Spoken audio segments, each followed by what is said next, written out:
Ah bah c'est parti. Bah action, ouais. Et ben moi j'ai envie de dire enfants et parents. Enfants parce que forcément c'est la période clé du début de la vie avec le fameux sujet des 1000 premiers jours. Et en fait ce qui est hyper important c'est d'embarquer les parents sur ce sujet-là pour qu'ils puissent et faire plaisir à leurs enfants et bien les nourrir pendant cette période et surtout aussi travailler sur la suite qui est l'alimentation de la famille. D'abord opportunité, parce que effectivement l'arrivée de l'enfant va amener les parents à se préoccuper du sujet de l'alimentation de leur enfant, mais aussi de leur propre alimentation. Après là, l'objectif c'est que les crèches en lien avec Malin puissent accompagner les familles sur les quelques difficultés, les quelques questions auxquelles ils vont être confrontés. Ah, les deux. La recette, c'est vraiment la chose concrète. On rentre chez soi le soir, on n'a pas beaucoup de temps, on n'a pas trop d'idées et c'est ça qui va permettre à un moment donné de se mettre en action dans la cuisine et de faire quelque chose de simple, bon et équilibré pour notre enfant.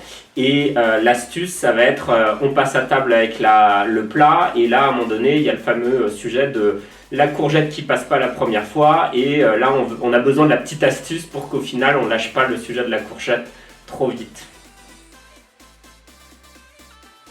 Et ben digital et local parce que justement pour nous il y a le sujet de la crèche, c'est un lieu central pour être en contact avec les familles, hyper légitime pour parler d'alimentation avec les familles au moment notamment des passations.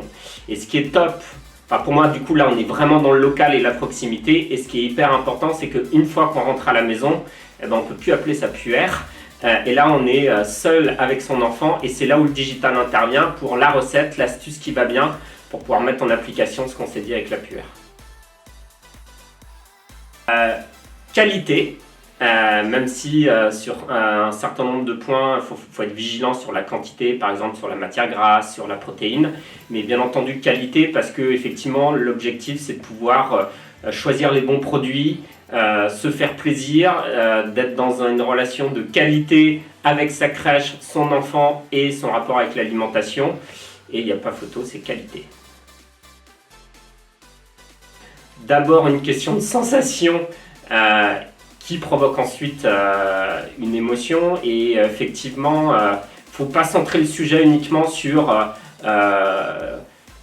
5 fruits, 5 légumes, attention faut mettre tant de protéines, tant de grammage, ça peut être hyper anxiogène et au final c'est aussi un sujet où il faut se faire confiance, où c'est du ressenti avec son enfant, du ressenti aussi vis-à-vis de soi-même.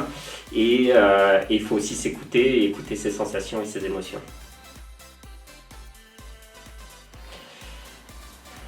C'est ce que vous voulez. Eh bien, partagez. Moi, je trouve que ça convient mieux parce qu'effectivement, l'alimentation, c'est pas que technique, il n'y a pas que des questions d'équilibre, de quantité. C'est aussi des moments privilégiés entre les professionnels. Les parents et les enfants et entre les parents et les enfants et que du coup faut pas vivre ça comme une contrainte, faut vivre ça aussi comme un moment de plaisir et partager. Alors malin parce que programme malin ça fait très institutionnel alors que justement à la fois vis-à-vis des professionnels on veut que ça puisse s'insérer dans le quotidien et que ça soit le petit outil qui convient bien au bon moment quand on est confronté à la question de l'alimentation quand on est pro. Et malin parce qu'au final, c'est quand on a discuté du nom avec les familles, il y avait le côté justement astucieux, pratique qui ressortait, qui est totalement dans l'ADN de ce qu'on veut proposer, y compris aux familles.